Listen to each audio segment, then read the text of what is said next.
The first story, the 10th. Perhaps you've heard the story that happened in 1959 in the northern Urals in Russia, where out of 9 people, no one survived, except for one. My name is Alexei, and I was that 10th person, the one who turned back. They didn't include me in the official reports. They said it would be better, for history, for the investigation, for my own good. But after 65 years of silence, I understood. I must tell. Not to justify myself. There's nothing to justify me for, but as a warning, because they are still there, and they are waiting for the next group. It all started with excitement. We were young, strong, invincible. Student hikers who had conquered more than one mountain pass. Our leader was Igor Dyatlov, a man with an iron will and a bottomless well of enthusiasm. The goal was Mount Otorten, a winter hike of the 3rd category of difficulty. For us, it wasn't a test. It was a celebration. I turned back on the 2nd day because of a damned attack of sciatica. It crippled me so badly I couldn't straighten up. Igor, of course, tried to persuade me to tough it out, but I saw the look in his eyes. He didn't want to take along a weakling who would slow the group down. In the end, we argued. Angry and ashamed, I went back to the last camp, where we had left some supplies, to wait for their return. They, spurred on by my cowardice, rushed forward with redoubled energy. The loneliness in that cabin quickly wore down my resentment. At first it was quiet, then the wind picked up. Not just wind, but a real blizzard, howling as if a wounded beast was roaring outside the walls. I was glad to be sheltered by at least some walls, and I worried about them. On schedule, they should have already made contact with the hiking club by radio, but the airwaves were empty. Only static, and that eternal howl. And then, on the 3rd night, I heard the first voice. It came through the noise of the storm, faint as a whisper but absolutely clear. It was Zina Kolmogorova's voice. Alexei, help.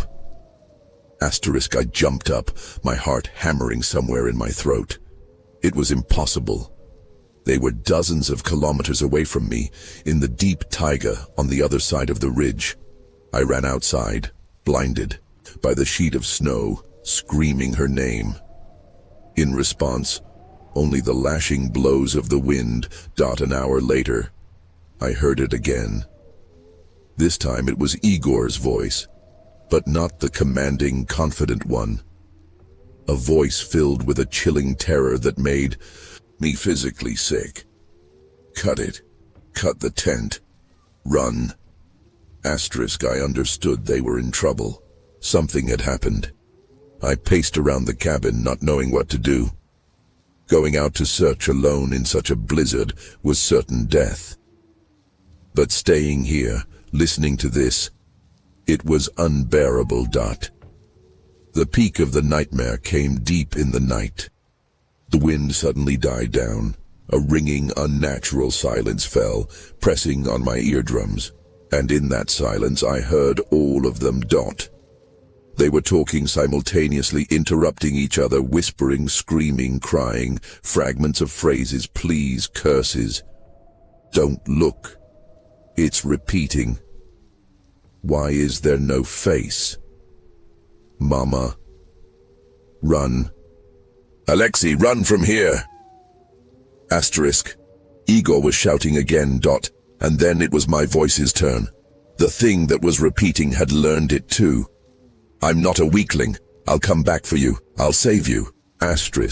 Something outside screeched, shrill and distorted, mockingly mimicking my thoughts, my rage, and my shame. Pure, animal fear seized me. I huddled in the darkest corner, covered myself with a sheepskin coat, and plugged my ears with my hands.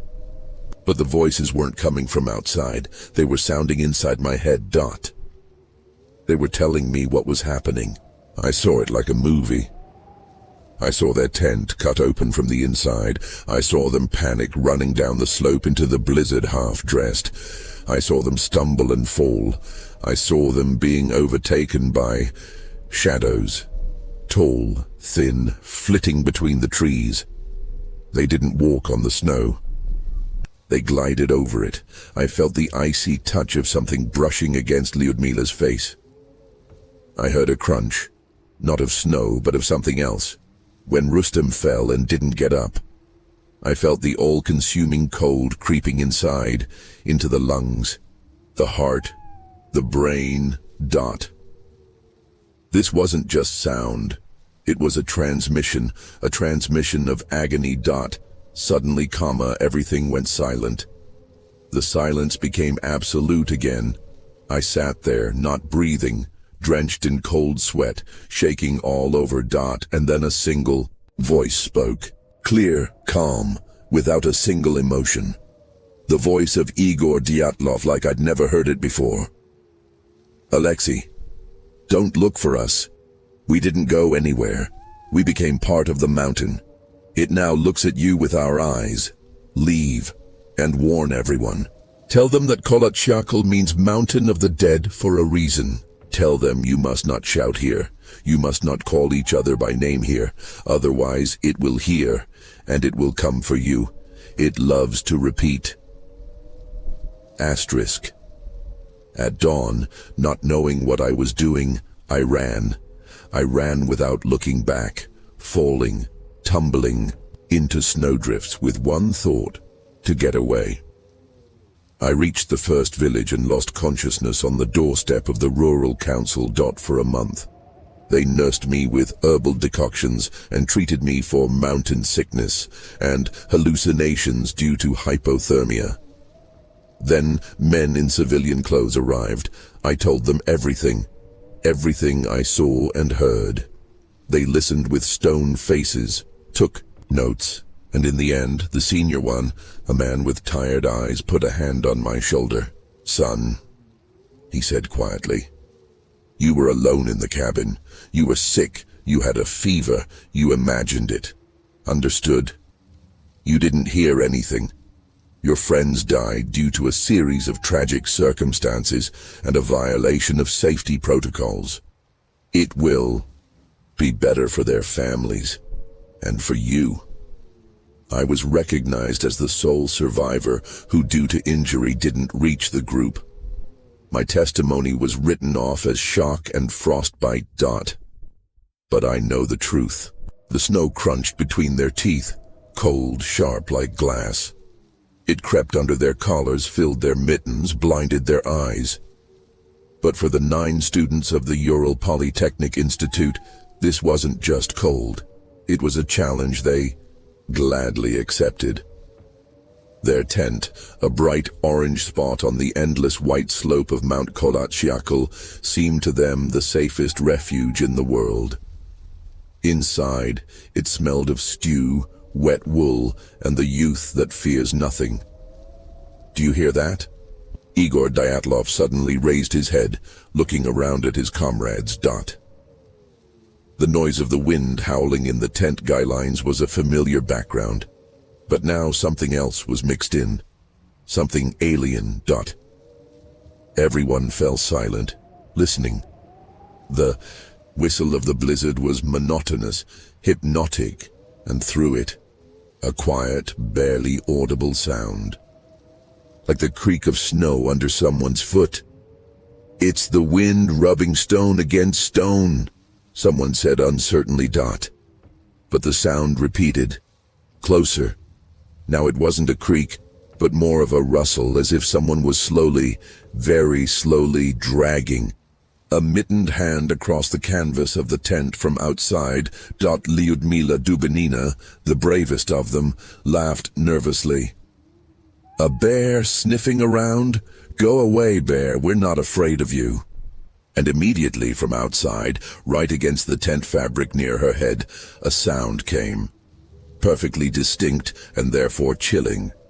A quiet, whispering chuckle. The exact same chuckle Lyuda had just made. Dead silence fell in the tent. 7 pairs of eyes stared at the wind-fluttered wall.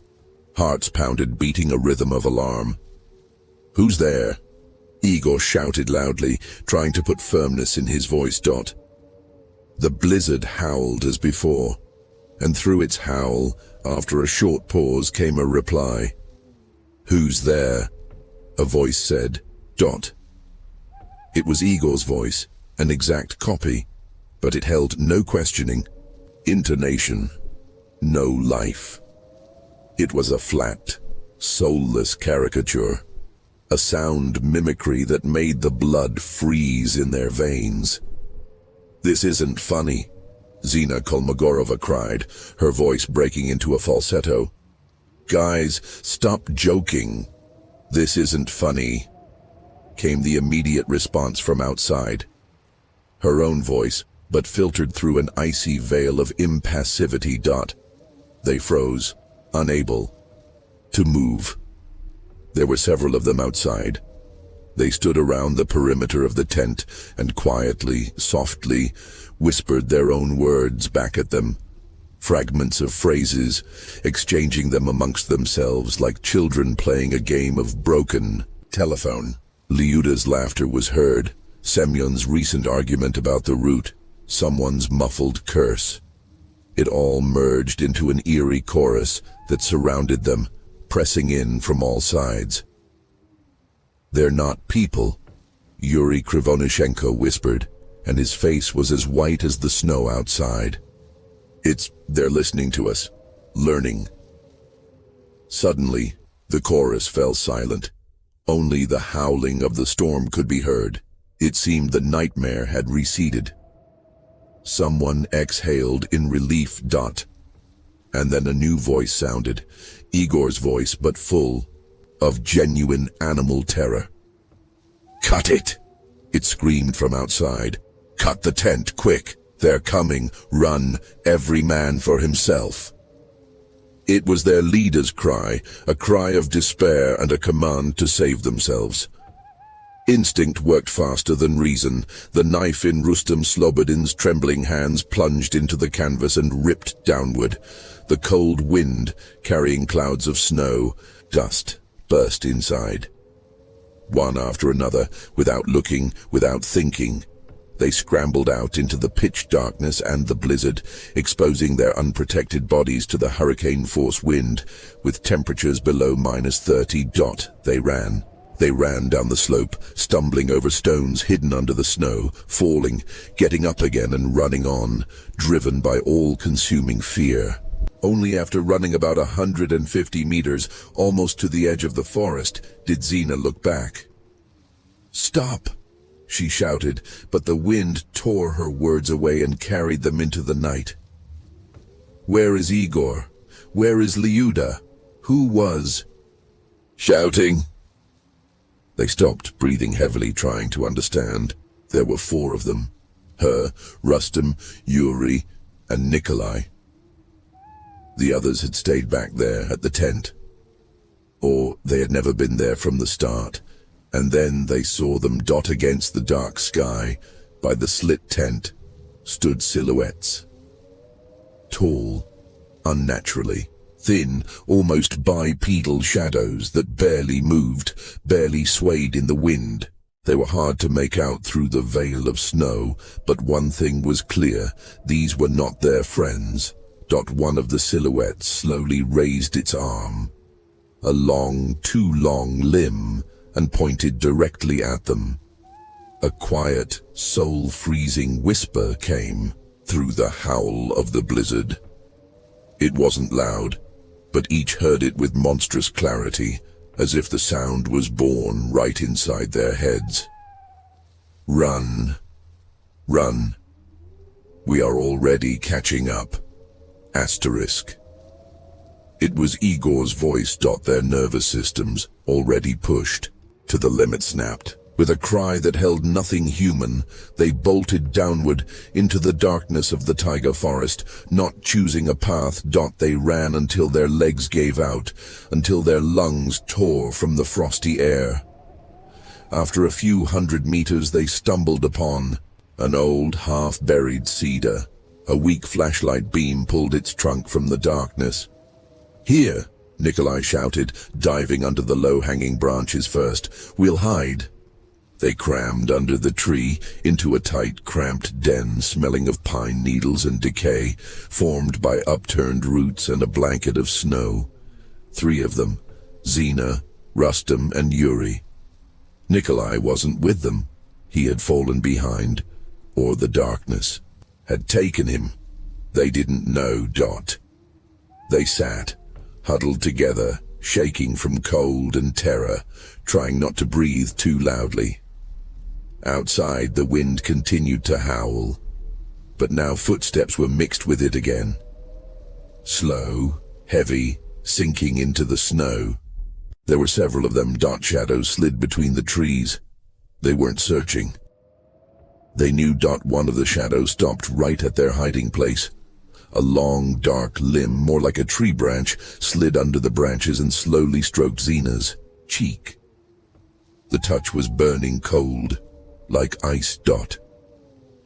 She froze, unable to make a sound, staring with wide eyes into the impenetrable darkness where a face should have been. A quiet, tender whisper sounded right at her ear, her mother's voice. "Sleep, daughter. Sleep. It will all be over soon." Rustam tried to jump up, to break away, but the roots held him in a dead grip. He let out only a short, stifled sound.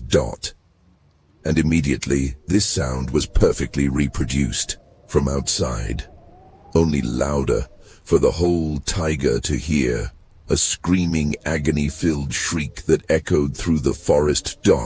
It was a signal. The branches above them broke with a dry crack, and the darkness fell upon them. The last thing Zina saw before consciousness was swallowed by icy blackness was a pair of glowing points in the dark. They weren't eyes.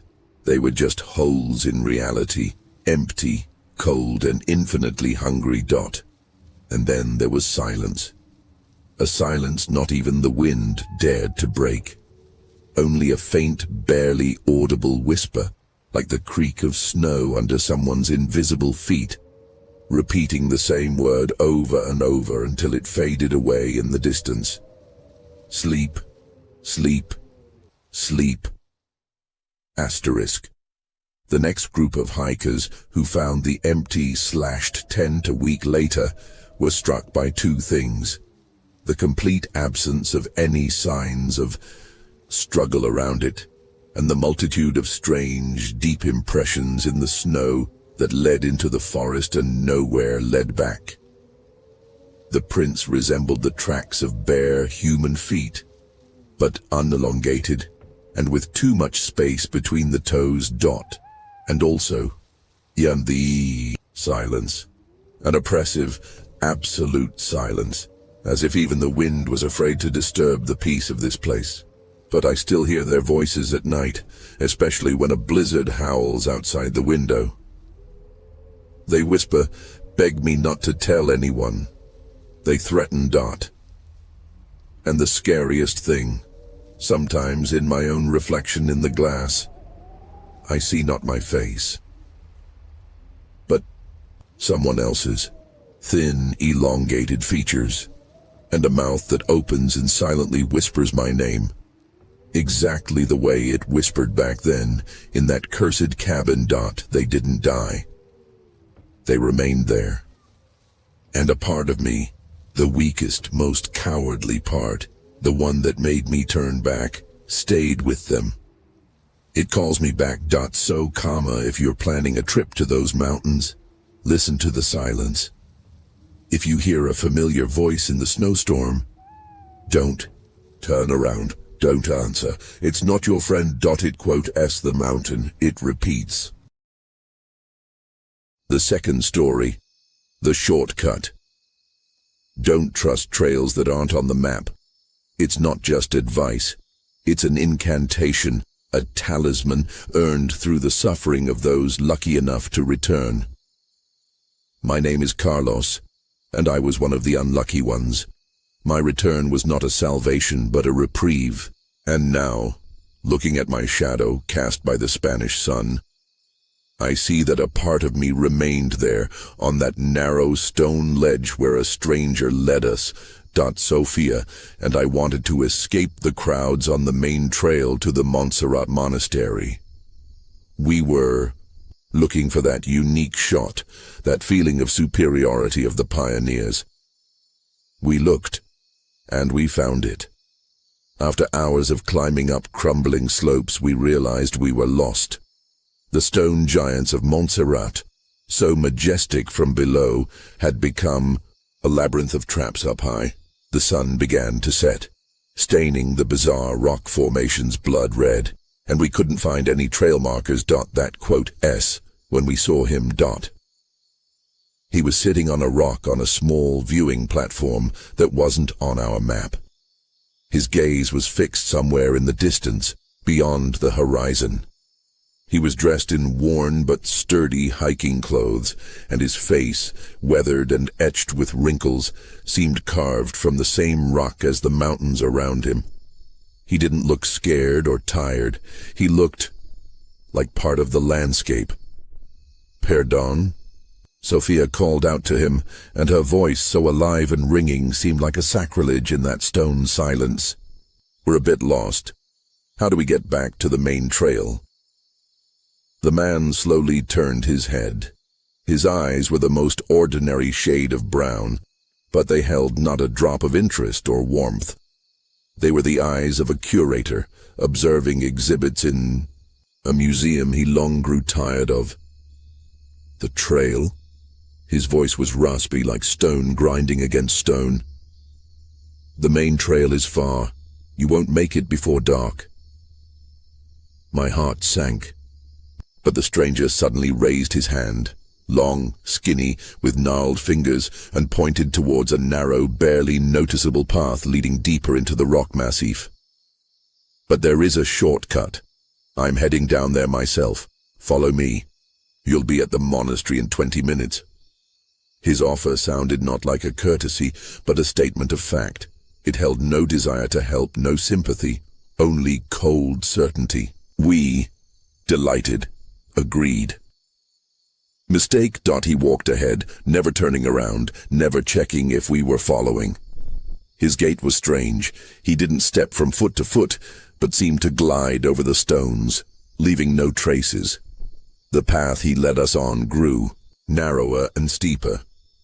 Instead of descending into the valley, it wound along the very edge of the cliff, leading higher and higher.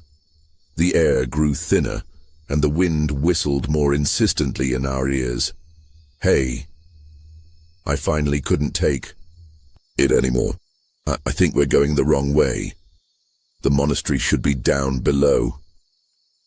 The stranger stopped, but did not turn around. "This is the short way," he repeated in his lifeless, raspy voice. "We'll be there soon." And he crept along the cliff face again. Sophia looked at me with anxiety. Doubt was eating away at both of us, but we had already come too far down this path to turn back. We were afraid of being left alone in the mountains in pitch darkness. That fear proved stronger than the voice of instinct. The sun had almost disappeared behind the jagged peaks when the path unexpectedly opened onto a small, round platform, a kind of stone balcony overhanging the abyss. The view from there was breathtaking. The entire valley was spread out like on a palm, drowning in violet twilight. But the monastery was nowhere to be seen, nothing at all, except the vertical rock wall below us and the sky above. The path ended here. It was a dead end. "Where is the path?" Sophia asked, her voice breaking with panic. The stranger stood with his back to us on the very edge of the platform, gazing into the abyss. He turned slowly, and for the first time, an expression appeared on his face. Not a smile, not a smirk. His features twisted into a mask of freezing, inhuman curiosity, like an entomologist finally seeing a rare butterfly land on his pin. "The path?" he rasped. "It is here." He took a step to the side, and we saw what we hadn't noticed before. At the very edge of the precipice, almost blending with the stone, stood an old, rusty iron signpost. The arrow on it was crooked, and on it one could barely make out faded, time-worn letters, Mirador. Viewpoint.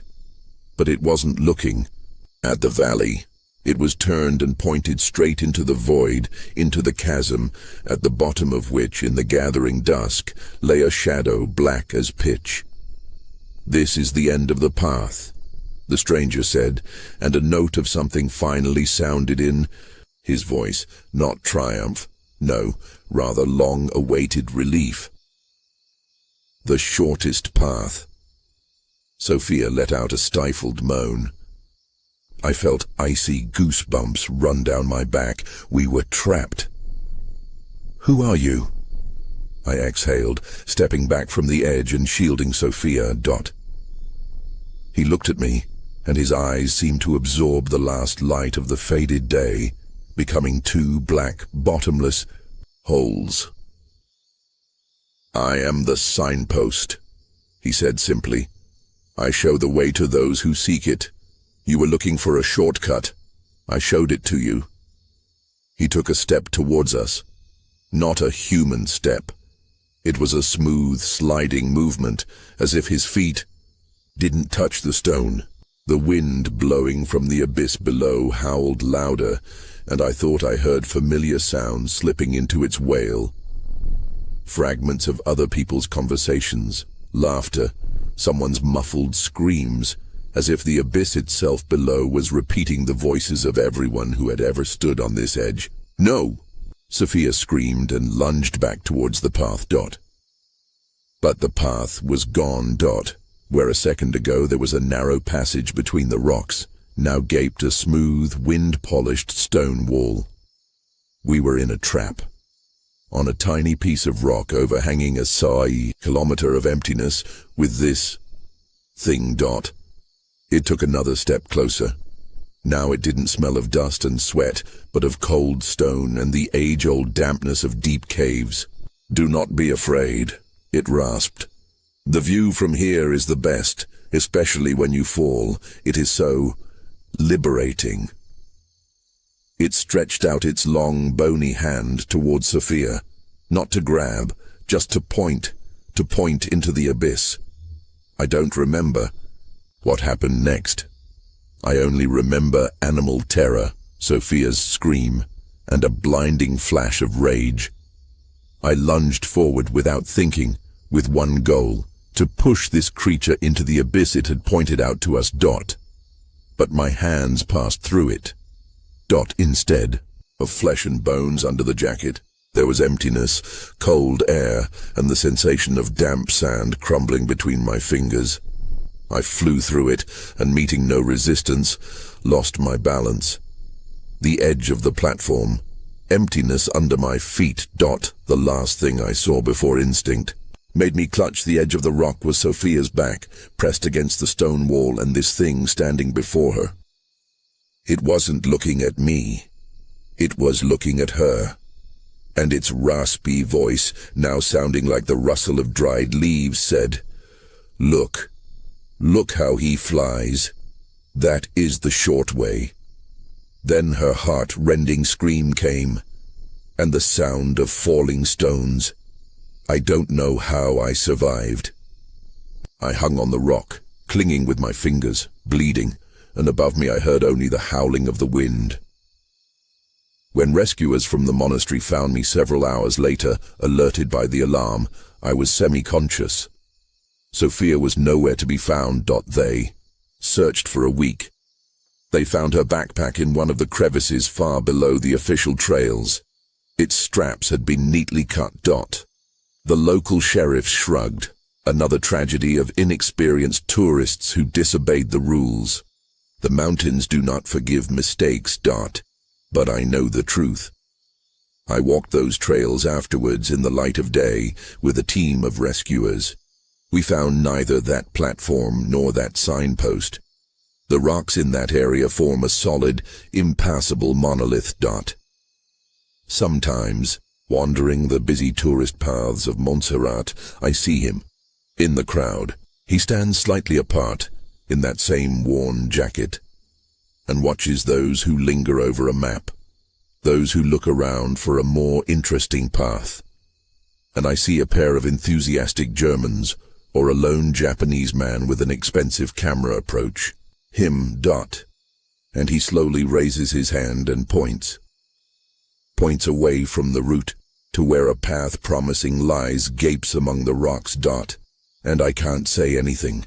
I can't warn them, because I am part of his story now, living proof that his path exists.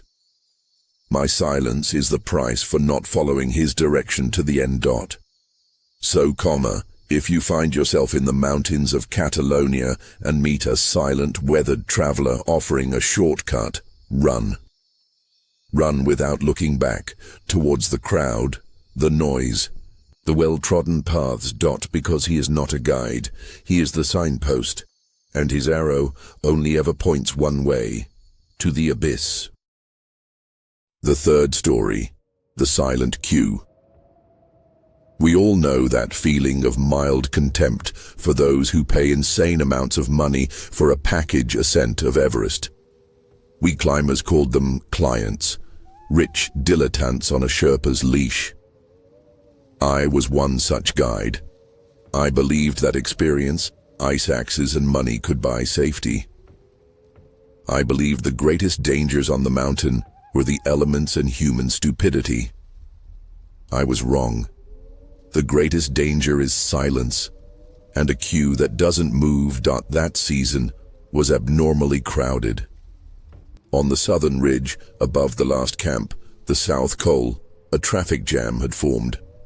Dozens of people in bright down jackets, clipped to a single fixed rope, slowly, meter by meter, crawled towards the summit. My client, an American IT magnate named Bill, and I were stuck at the very end of it. Less than 100 vertical meters remained to the summit, but that distance could take 6, 8, 10 hours.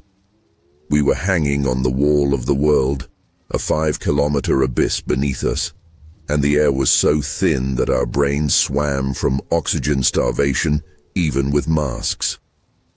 At first I was angry at the slowness of those ahead. Then the anger turned to anxiety. The queue wasn't moving, at all, not a centimeter. There were no shouts, not even the familiar crunch of crampons on ice. Just the whistle of the freezing wind and the heavy, raspy breathing in my mask. "Hey, what's going on up there?" I yelled at the back of a climber in a blue down jacket frozen in front of me. He didn't turn around. He didn't move. His figure was unnaturally still, frozen mid-step. "Listen, man, this isn't funny," Bill barked, poking his ice axe into the boot of the person ahead. No reaction. His crampon was firmly frozen into the ice. I felt an icy shudder that had nothing to do with the cold. With my axe, I unclipped my carabiner from the fixed line and, ordering Bill to wait, squeezed forward along the narrow ledge, passing the motionless figures. What I saw froze my soul. The queue hadn't just stopped. It had frozen. To death. Literally. The first 5 people in the chain weren't just standing. They were knee-deep, frozen into the ice, their fingers frozen solid to the fixed rope, their masks covered in a thick layer of frost. Their poses were unnatural, frozen in a final effort to take a step. They were dead. Long dead. This wasn't a queue. It was a line of ice coffins tethered to the mountain wall. I screamed, but the wind carried my cry into the abyss. I started, shoving those closer to us, the ones who still offered some hope. The climber in red. His head lolled limply onto his shoulder, and under the mask I saw a blackened, frost-bitten to the bone face with empty eye sockets. The woman in green. Her hand, gripping the Jumar, was white and hard as marble. They were all dead. All of them. To the very end of that silent, icy procession. Bill and I were trapped, caught between the abyss and a wall of corpses. It was impossible to descend the fixed lines without touching them. Getting around them was even more impossible. We could only wait until our oxygen ran out, until the cold gripped us too, adding to this horrific collection. And then I saw him. Up ahead, right in the thick of that silent queue, he stood. His down jacket was of an old-fashioned cut, bright orange, like the ones worn in the 90s. He wore no mask, and his face, turned towards us, was remarkably preserved, no signs of frostbite, almost alive. And he was watching us. His eyes were blue, like the high-altitude sky, and utterly empty. Slowly, with effort, as if breaking icy shackles. He raised his hand and beckoned us with a finger. Come, the gesture said. A spot is ready for you. Bill burst into hysterical, choking laughter that immediately turned into a gagging reflex. I realized we were seeing green boots, the legendary corpse, a landmark on the route. But no, there were many of them. They were of different colors, and they weren't just landmarks. They were sentinels. They were guarding the approaches to the summit, creating their silent, icy traffic jams for those who dared disturb their eternal sleep. Our oxygen was running out. Our sanity was slipping away. I knew we would die, but I couldn't let us become part of this exhibit. Gathering my last strength, I unclipped Bill from the fixed line, grabbed him by his harness and yelled, "Breathe," as I stepped off the trail. We fell downward. It wasn't a controlled descent, it was a fall. We tumbled down the icy slope, hitting ledges, until we caught on a small outcrop 100 meters below the route. We survived, by a miracle, with broken bones, frostbite, but alive. The rescuers who came up for us didn't find that queue. They found a few fresh bodies, but not dozens. They said I had hallucinated from hypoxia, that I saw what I had read about in books, those famous dead whose bodies remain on the mountain. But I know the truth. I saw their eyes. I saw how that man in orange beckoned us. Everest isn't just a mountain. It's a cemetery that doesn't want to be disturbed. And the dead there don't just lie there. They stand their watch. They collect their dues. Now, looking at photos from the summit, I don't see the triumph of the human spirit. I see a tight line of the living who have touched the realm of the dead for a few minutes, and I see those standing in the silent queue just off to the side, patiently waiting for a weakened traveler to take their place in their endless line. So, if you decide to assault the roof of the world, remember, the longest and most terrible queue doesn't await you at the base, it awaits you at the top. And the fare for it isn't paid with money. The fourth story.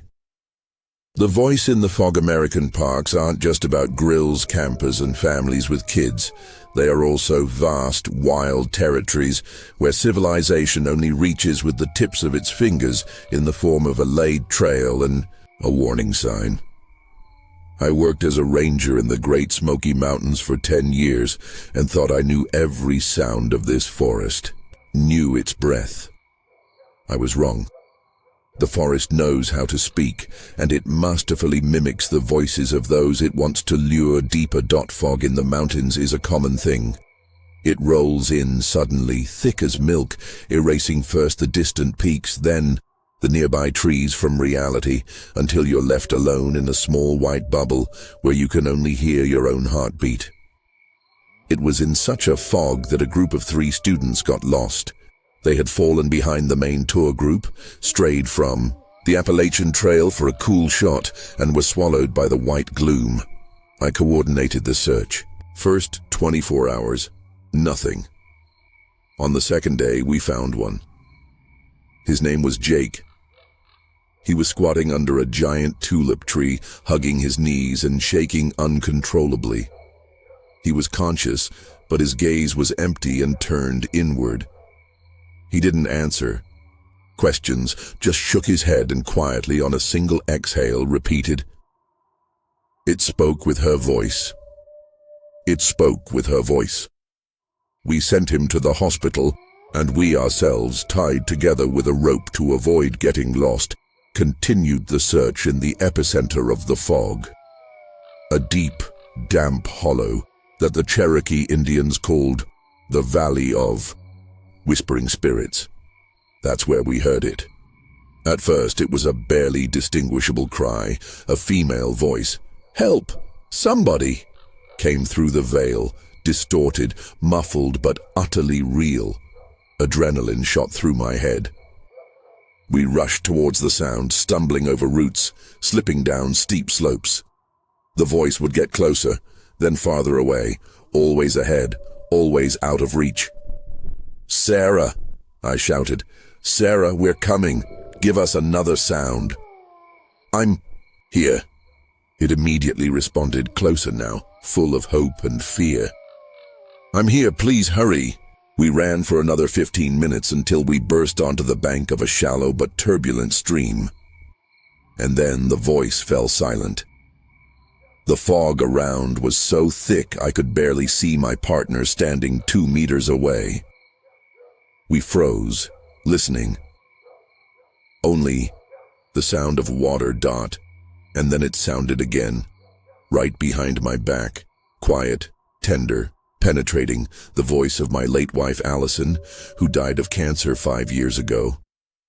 "Michael," it whispered, and goosebumps ran down my spine. It wasn't just a similar voice. It was her intonation, her slight hoarseness from smoking in college. "Michael, darling, I've missed you so much. Come here, hold me." I turned around. No one. Just a white wall of fog. "It's not her, Mike." My partner, Tom, said hoarsely, and I understood he was hearing the same thing. His face was deathly pale. "It's a trap," Jake said. "It speaks with their voices." "But how?" I didn't finish. Allison S voice whispered again.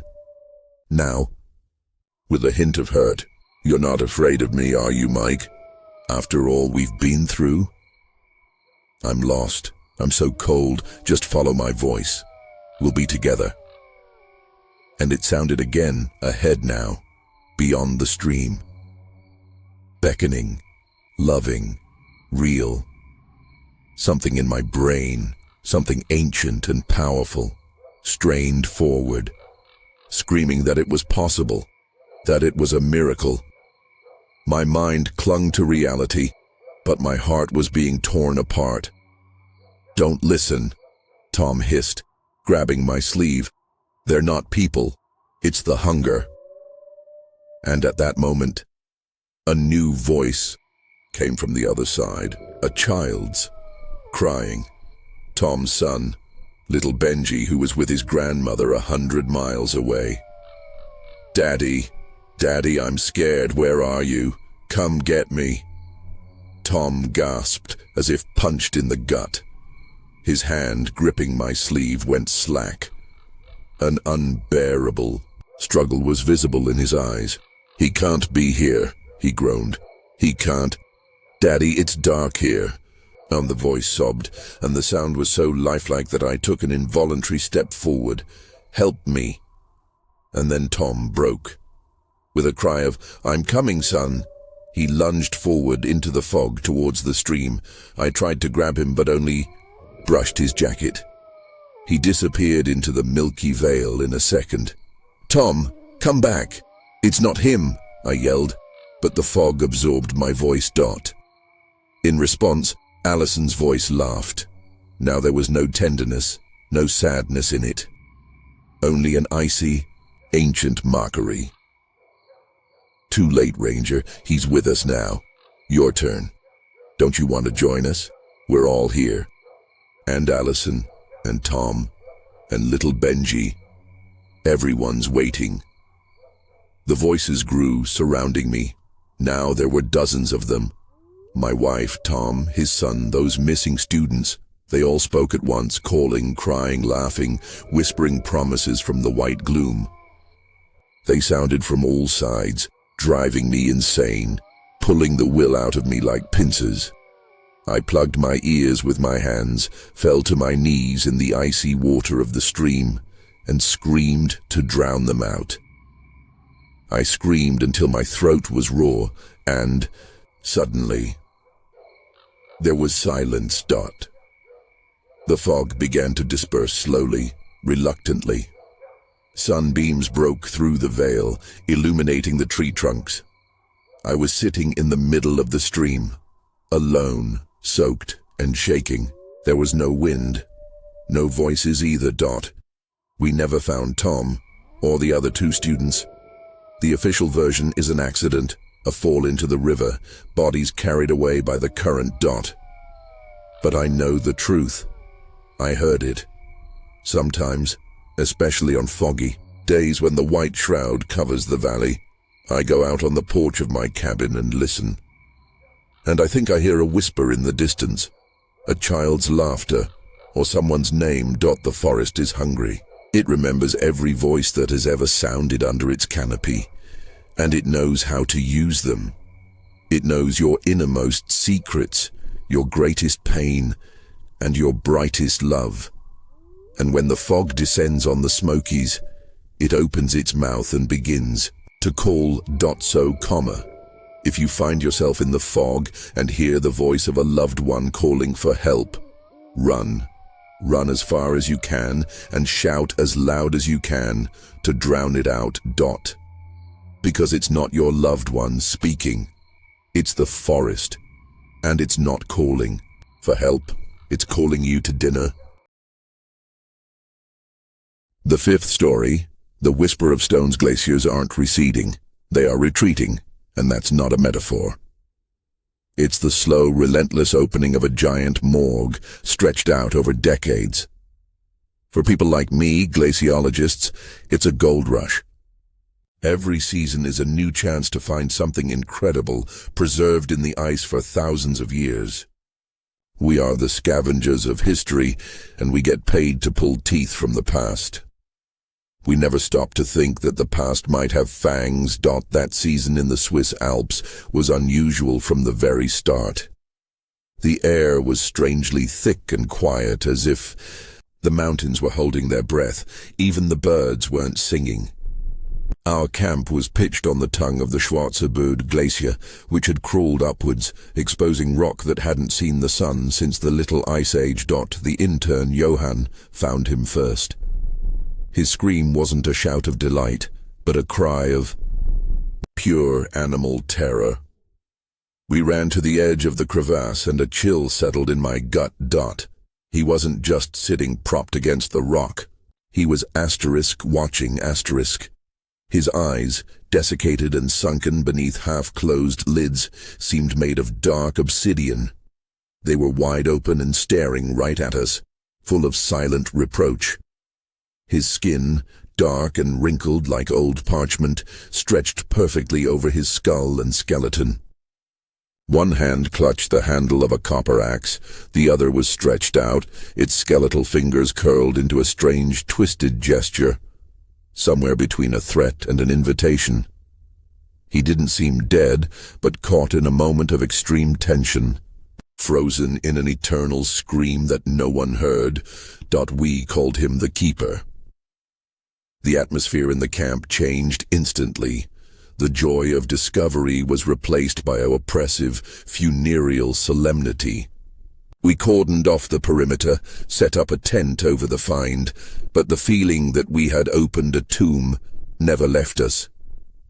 I was the first to break the silence. At night, through the howling wind, I thought I heard a whisper. Not the wind in the rocks, but a whisper, guttural, broken, as if someone was trying to clear a throat full of ashes. The sound didn't come from outside, but from inside my tent.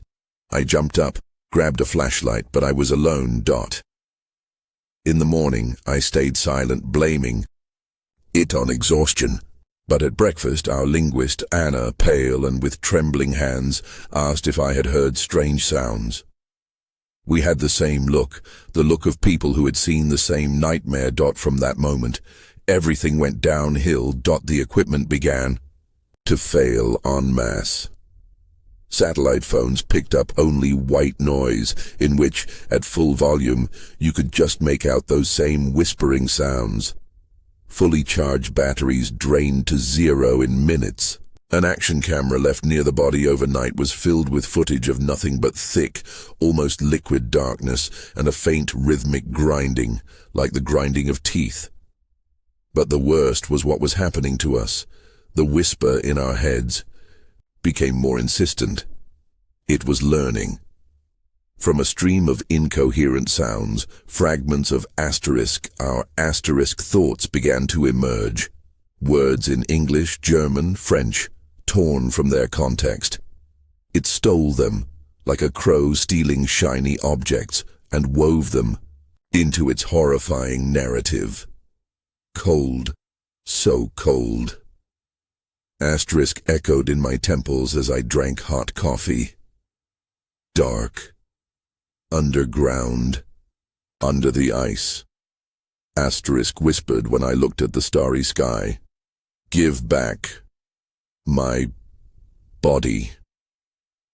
Asterisk Anna became its primary conduit. Always so reserved and rational, she now spent whole days sitting by the body, not taking her ecstatic, insane gaze off it. She held a dialogue with it, muttering quietly in response to voices we couldn't hear. She stopped washing, eating, sleeping. Her eyes shone with a feverish gleam. "He's not alone," she told me one evening, her voice hoarse and foreign. "He's a sentry. He was guarding the gate, and we opened it. They are all there behind the ice. They are watching us, and they are hungry. They've been waiting for guests for so long." I tried to reason with her, grabbing her shoulder. The skin under her thin jacket was icy. She turned sharply, and in her eyes I saw not her, but the Ancient One. The same abyss of loneliness and hatred. "He says you're afraid," she hissed. "Rightly so. The cold is eternal. Warmth is just a brief flash. They will extinguish it. All of us." The climax came on the 5th day. The air pressure dropped. Our ears popped. The wind died down completely, and in this ringing, dead silence, the whisper in our heads roared. It was no longer one voice, but a choir of thousands of tormented, icy throats speaking in unison through Anna. Her mouth twisted into a silent grimace, and her voice broke out, deafening and monstrous. "Will not leave. You have awakened the pack. You must feed it. Your warmth is at an end." Asterisk. The ground beneath our feet shuddered, not like in an earthquake, but like a giant asterisk sigh. Asterisk. The glacier cracked, not once but dozens of times, and from the fissures burst forth not white snow, but black, frozen through dust of the ages. The air filled with the screech of breaking ice and stone, merging with that choir in our heads. We ran. We abandoned everything. I saw Johann miss his step and disappear into a suddenly yawning crevasse. His scream was cut off instantly. We ran across an apocalyptic landscape that was collapsing and coming to life around us. I looked back one last time. Our camp was engulfed by the white gloom of a suddenly arrived blizzard. And in its center, before everything was hidden, I saw two figures. Anna on her knees hugging the keeper, and him. His hand with the axe was no longer resting. It was raised and resting on her head as in a blessing or a branding. And his head, forever looking down, was now raised. And those same obsidian eyes were looking straight at me, seeing me off in my flight. Rescuers found us 2 days later, half frozen, insane. The camp was destroyed. The bodies of Johann, Anna, and the keeper himself were never found. The official report stated, glacier movement caused by anomalous warming. But I know the truth. We didn't find a body. We woke a sentry. And now the gate is open. Sometimes, on the quietest nights, I go to the window and feel an icy breath from afar. And I think I hear that same guttural whisper in the rustle of leaves. It has become quieter. It has become closer. It is learning new words. It is no longer alone. If you hear that a glacier has retreated and revealed some ancient secret, run. Don't look back. Don't try to understand. Just run. Because some doors only open inward, and someone has already come out of them, and they really want to get warm. The sixth story. The shadow on the map. We didn't just get lost. We fell out of reality. The initial goal of our expedition seemed simple, to study a geomagnetic anomaly in the central part of the Kibini. But we weren't studying the anomaly. It was studying us. And its main tool wasn't physics, but the very geometry of space. The first signs were insidious. The needles of our super-precise geological compasses began tracing perfect circles, spinning merrily like in a bad ballet. GPS spat out coordinates that couldn't mathematically exist, as if someone had fed random numbers into the system. We blamed it all on the influence of a suspected magnetic ore deposit. We were blind. The decisive moment came when Sergei, our topographer, compared the GPS data with a paper map. Guys, his voice was unnaturally calm. We are at coordinates where, according to all cartographic data, there should be a 300-meter vertical cliff. But beneath us is a gentle slope. We stepped out of the tent. Before us stretched a shallow saddle that wasn't on any map. The air above it shimmered like a heat haze, though frost lay all around. It seemed as if the world in this place had been drawn by a bad artist who forgot the rules of perspective. We decided to turn back. Immediately, it was a fatal mistake. The trail we came in on didn't lead down, but up. After an hour of climbing, we reached a ridgetop and looked down at our own camp. The smoke from the fire, the tents, we descended towards it feeling a soul-freezing absurdity. Space had closed into a loop. Panic began to quietly eat away at us from the inside. And then the equipment spoke. On the GPS screen, instead of the map, an ideal but utterly alien landscape appeared. An emerald valley with a silver river that didn't exist. The radios hissed and delivered a voice. It was Sergei's voice, but distorted, layered over itself dozens of times, like in a bad dream. Stay. It is correct here. You were expected here. Sergei, pale as a sheet, silently pointed to his tablet. On the map, over our real terrain, the contours of that valley were slowly appearing. The anomaly wasn't just distorting the map. It was redrawing it over our reality, like a draftsman confidently making corrections to a flawed original. The next night, it came. Not a creature, not a ghost, a change of laws. Silence. Absolute, all-consuming, sucking out all sounds. The rustle of the wind, the crackle of the fire, our breathing. We screamed but couldn't hear our own voices. We were in a perfect sound vacuum. And then from this silence, a hum was born. Low frequency, vibrational, emanating not from the ears, but from the bones, from the very brain. It was like the grinding of giant gears chewing up reality. And then the desynchronizations began. I saw Valya bring a mug to her mouth, but the sound of sipping came a second late. Sergei waved his hand, and his movement left a smeared, non-disappearing trail in the air. The world lagged like a bad stream. It buffered, rebooted, trying to adjust to the new, imposed parameters. The psyche of the junior researcher Petya broke first, with a scream of, "I'm not right. I'm not from here." He ran away, towards the valley drawn on the GPS. We didn't see him disappear. He just dissolved.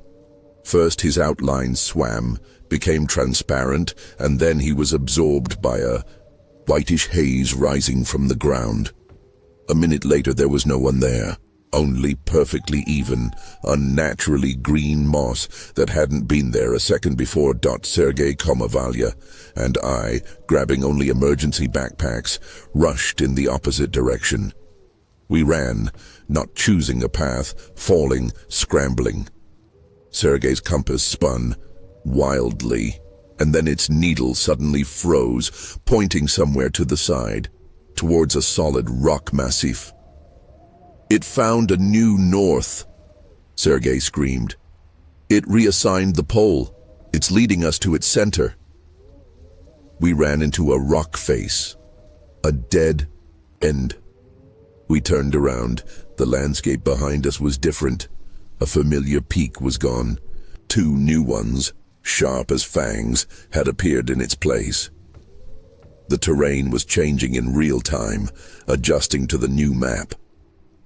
We weren't in an anomaly. We were inside a blueprint being drawn in real time. Valya suddenly stopped trembling. She straightened up and looked at the new mountains with admiration. "How beautiful," she said quietly and blissfully. "Now everything is in its place. Look, there should be a river there." She pointed to where a dry, rocky slope was. Her eyes were empty and glowed with a strange, borrowed light. The anomaly wasn't just redrawing the map.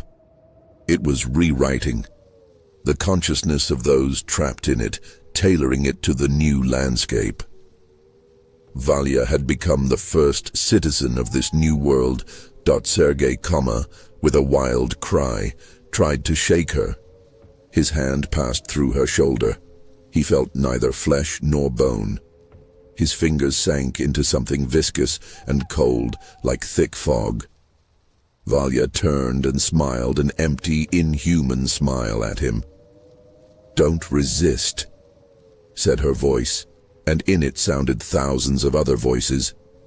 "You too will soon find peace, permanence. You will become part of the landscape. It's much better than being human." Sergei roared and recoiled, then ran.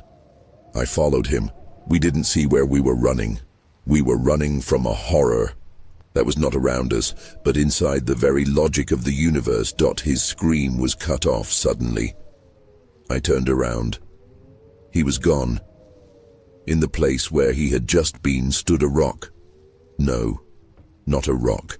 It was Sergei's silhouette, petrified, stretched in a scream, but already covered in moss and lichen, as if it had stood there for 100 years.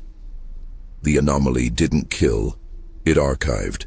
It filed you away into the landscape. I am alone now. Sit at the foot of the stone effigy that half an hour ago was my friend. I'm writing this in a field journal. Paper and pencil are the only things it can't change yet.